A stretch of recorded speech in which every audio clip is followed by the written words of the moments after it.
Ana Mulaerte, eu sou de São Paulo e sou cineasta. Primeiro morava com meu avô, foram os primeiros 3 anos da minha vida na rua Estados Unidos, que chamava Durval, que eu acabei fazendo um filme em homenagem a ele, e foi uma ligação muito forte na minha vida, porque eu acho que foi a única criança que ele conviveu, então ele tinha uma paixão assim por mim, que foi bem importante na minha formação, assim. Aí tinha 2 irmãs, pai e mãe, e muitas brigas dentro de casa com as irmãs, assim. Mas foi bom isso, passava férias em Paraty, solta na praia. Minha mãe tocava violão. Escola adorava. Adorava colegas, adorava tudo, era boa aluna. Me apaixonei loucamente com 8 anos de idade por um menino que se apaixonou também por mim. A gente namorou 1 ano. E era um amor, assim, real. Eu sempre fui muito pop, vamos dizer. Eu lembro no colegial, no Palmares, tinha um jornal que chamava Ganga Zumba, e tinha uma turma que fazia bem ligada aos movimentos estudantis, e era um jornal que ninguém muito, era meio chato. E aí a gente resolveu fazer, sem movimento estudantil nenhum, a gente fez, eu e os meus amigos, o Pedro, o Mendes da Rocha, a Marília Coutinho, e a gente fez um jornal totalmente pop, com desenhos, com piadas, um negócio, e aí o jornal foi um sucesso, assim, mas ele não era ligado à política, ele era ligado ao próprio qualidade dos textos e do visual do negócio, assim. Na verdade, desde criança, eu já tinha uma fascinação por câmera, de filmar, mas não por cinema, eu tinha por filmar e imortalizar. Justamente o meu avô, eu achava que ele ia morrer, então eu queria filmar como fosse uma forma dele ficar vivo para sempre. Aí lá pela 13 anos eu comecei a ir ao cinema regularmente no Biju, que era um cinema na Praça Roosevelt, que passava vários tipos de filmes, assim. Ali eu comecei a querer fazer, aí comprei uma câmera Super 8 e com 16 anos realmente comecei já a fazer curso. Muita coisa, né? A vontade de trabalhar, de fazer alguma coisa, e eu sempre tive diário, desde criança até hoje eu tenho guardado, assim, com 8 anos. Assim. Então eu tinha muita coisa de escrever, adorava foto também, e adorava música, e aí quando comecei a ver filme, de alguma maneira eu senti que ali tudo estava junto, mas no começo era muito difícil imaginar. Eu não tinha ideia por onde que a coisa começava para chegar naquele tamanho, assim, entendeu? E aí quando eu entrei na ECA, abriu, né? Eu vi vários outros tipos de pessoas, de idades, e eu fiquei no primeiro momento assim, meio me achando pequena, assim, entendeu? Falando, caraca, coisas que eu via que eram muito de menininha Mauricinha, entendeu? E aí eu fui, enfim, entrando em contato e tal. Mas era uma classe muito competitiva a minha também, tinha muita competição. E não era uma classe amigável. Assim, claro que hoje em dia a gente todo mundo é amigo, mas na época era muito jovem, muito competitivo, né? Então eu estudava a Tata, o Marcelo Durst, o Fernando Bonassi, o Roberto Moreira, Eliana Fonseca, Márcio, era muita gente, o Chiquinho depois. Era muita gente que queria muito fazer cinema, né? E era poucos filmes. Eu não era exatamente nenhuma turma, não. Eu tinha um amigão, que era o Márcio Ferrari, que fazia jornalismo e cinema também. Depois a gente fazia filme antes juntos, Super 8, inclusive. Eu vinha com ele, ele me dava carona, eu era muito... Mas eu era amiga de todo mundo, na verdade. Mas tinha turmas variadas. Tinha o Edu Santos Mendes também, que ainda dá aula aí. Essas todas as pessoas que eu falei, eu era amiga, assim.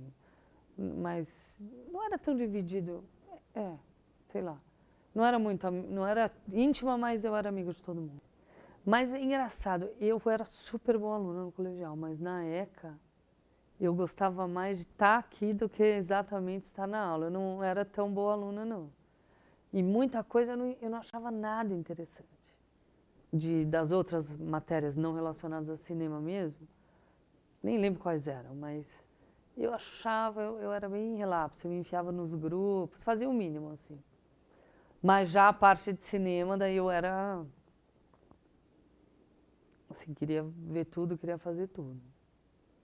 Mas hoje eu olho e eu acho que eu era muito criança. Eu acho que eu não tirei da ECA nem metade do que eu poderia ter tirado, entendeu? Eu gostava de ficar aqui na USP, eu gostava de ir no CRUSP, eu gostava, fazia natação, fazia ginástica, fazia... E tava aqui, montava coisas, eu gostava de ficar na moviola, entendeu? Hoje eu vejo que eu não aproveitei tanto quanto eu poderia ter aproveitado. Eu acho que o cinema brasileiro, assim como todo cinema, né, latino, enfim, no mundo inteiro, ele é bipolar, que se diz, que eu vi um diretor mexicano dizendo, né, de um lado tem o cinema hipercomercial, que é justamente só para o público, né, ele vem meio acompanhado do almoço de sábado no shopping com a pipoca, a coca e acabou, né, ele é quase um produto, assim. E o cinema mais autoral, que é um cinema mais de poesia ou de experimentação, e existe nesse meio, entre um e outro, esse tipo de cinema do meio, vai, que é o que eu tento fazer, que é ao mesmo tempo popular e ao mesmo tempo autoral. Quando eu comecei a fazer cinema, eu editava Super 8, eu e o Márcio, esse meu amigo, e um dia a gente foi editar numa escola de Super 8, a gente entrou 10 da manhã, tudo fechado, começamos a trabalhar e tal, e aí a gente falou, vamos almoçar, vamos. Aí quando a gente levantou, estava de noite. Então, assim, quando o tempo voa, é porque você está fazendo a coisa que você gosta, né? No mercado de trabalho, às vezes você vai para fazer isso, só que está faltando alguém aqui. E às vezes essa maleabilidade, se você ser meio como água, então aqui não tem, vem aqui, aí você vai, anda, entendeu? Às vezes você cisma com o negócio, eu quero fazer isso, isso, aí não rola, não rola, não rola, não rola, e você vai ficando parado. Não, rola ali, vai ali, assim. Eu fiz tudo com muito coração, então eu gosto de tudo, desde o Mundo da Lua, o Castelo, foram coisas que eu dediquei muito. E claro, eu fiquei feliz que eles deram certo, entendeu? Mas principalmente o que foi feito ali, tudo, né? Eu acho que quase tudo que eu me envolvi, eu acho que eu tive uma boa, talvez, melhor característica da minha carreira é que eu nunca fiz o que eu não gostava. Assim, talvez uma vez eu tenha feito. Mas eu sempre, por mais que tenha dinheiro, se eu não curto, se eu não entendo que aquilo vai me dar algum aprendizado, eu, em geral, não entro. Então, quase tudo que eu fiz, eu tenho orgulho. Mas o Que Horas Ela Volta é algo muito além do que eu podia imaginar que o cinema até poderia fazer, entendeu? Ele teve um impacto dentro da sociedade, em várias camadas sociais, que foi quase um milagre, assim. E além do milagre que eu desejava, eu dizia, né, entre as entrevistas no começo, meu sonho é um milagre, é que chegue na classe C, é que chegue na classe C e D, né? E além de ter acontecido isso, que já era um milagre, ainda gerou um debate e a denominação dessa geração de Jéssica foi algo muito importante para elas mesmas. Se verem como parte de uma geração e se verem como um grupo forte, entendeu? De pessoas, assim, isso bateu muito nelas e eu tive a oportunidade de encontrar, porque eu fui muito debate, ao vivo, então eu tive um conhecimento de pessoas de uma qualidade, assim, você vê, tem vontade de chorar.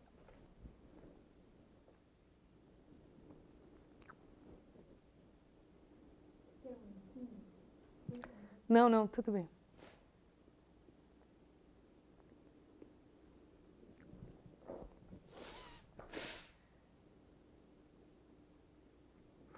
Então, isso foi muito, muito foda. Primeiro ele começou quando eu tive filho, então que eu senti esse chamado da maternidade, essa valorização do feminino, que eu sempre trabalhei muito, eu dedicava mais ao masculino, vamos dizer, né?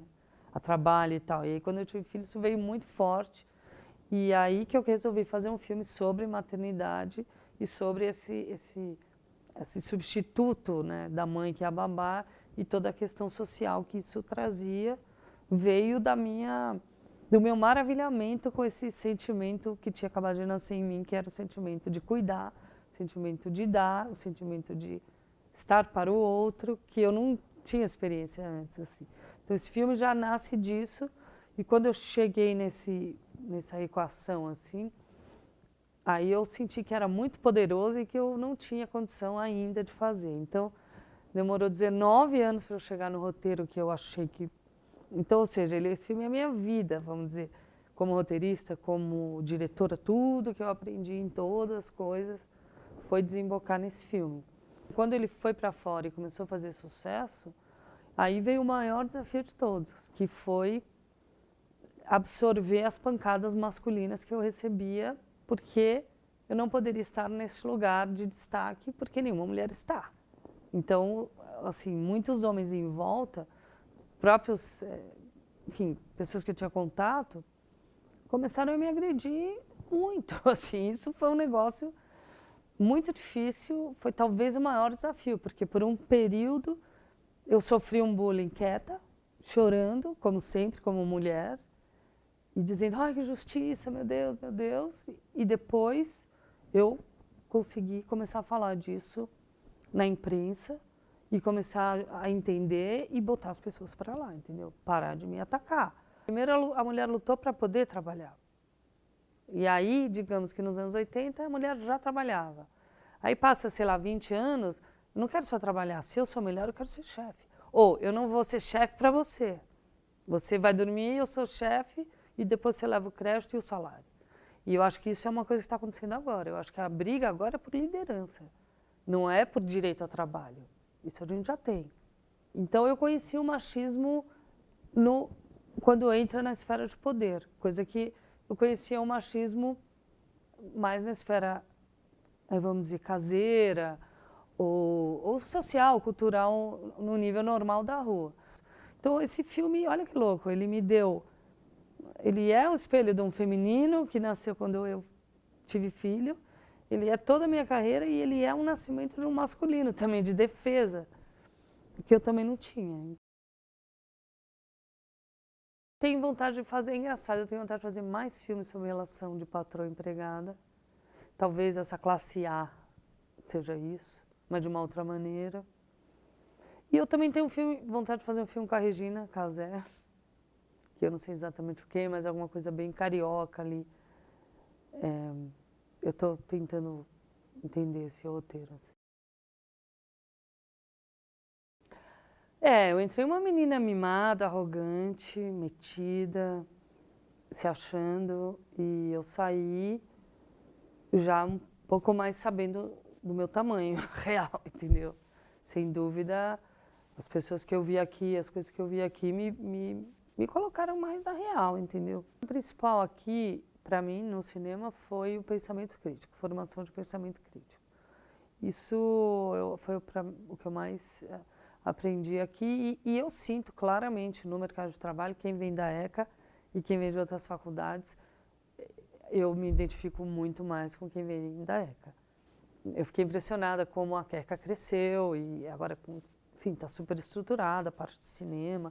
E também a aula do Rubens foi incrível, achei ele mais uma vez, a ECA mostrando que tem professores incríveis, né? Então, enfim, faz pouco tempo que eu tive, mas eu tenho extremo carinho por aqui, né? É o início da minha vida, sempre que eu venho, eu gosto, é nostálgico para mim. E claro, né, você pensar que hoje você conseguiu realizar uma obra, porque, na verdade, quando eu estava aqui, a gente não sabia nem se ia conseguir fazer um filme, né? Eu lembro quando eu fiz o Durval Diz, que foi meu primeiro longa, eu meio falei, bom, agora eu posso morrer, porque, tipo, talvez eu não tivesse conseguido.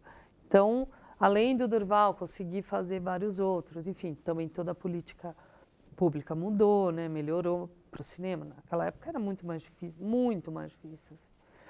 Então, enfim, o Brasil melhorou, eu consegui fazer uma carreira, e se hoje eu posso, enfim, interessar a vocês, é um motivo de total alegria, porque é uma vida e a outra, né? As gerações se conversando, quer dizer, tá muito bom.